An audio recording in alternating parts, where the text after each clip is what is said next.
çekmiş neçe bahar neçemiş. Atanın amanın aziz malıdır.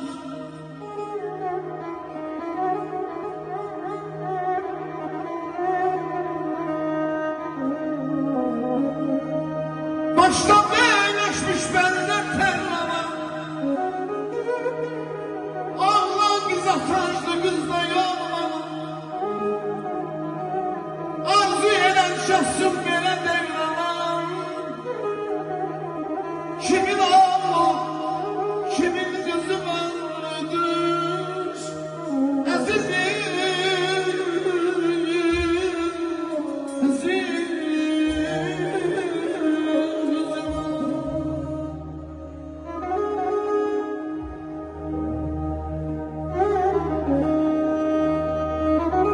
Sağ ol kardeşim, sağ ol.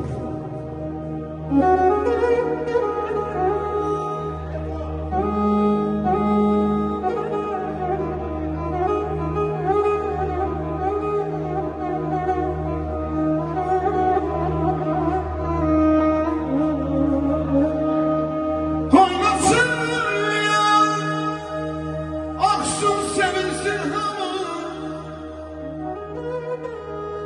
Kardeşim bacımın coşsun ilhamı. Bütün dostlar görsün bile devranı. Bizim diyarımız toy diyarıdır.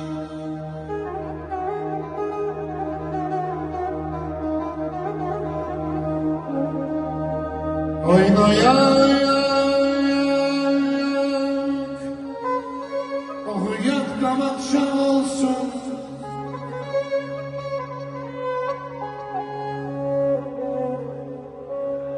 Oynayan, okuyan damat şan olsun. Gelin de sağ olsun, bey de sağ olsun. Adettir diyenler,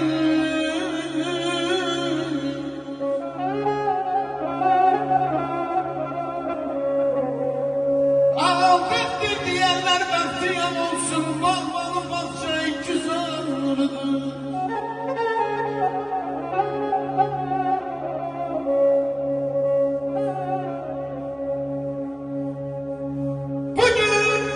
Şad günüdür, aziz günüdür.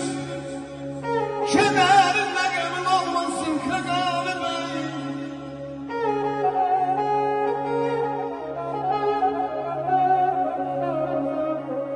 Bahçede açılan gül bir gülündür.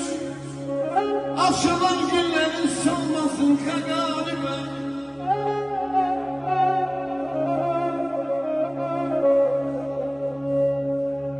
Başım şansın arzum murazım. Min bir merve şansın selamlı sazın. Yetti oğul olsun bir tane kızın. Arzu böreğinde kalmasın Kagani Bey.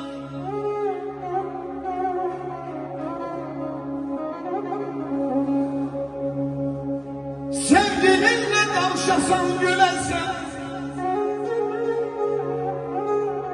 Hoşbelki geçiresen, ömür sürersen. Acın olsun, öz oğluna diyesen. Tacir nezelden sanmasın Kagani Bey. Erzine aydın olsun. Kül doksun ay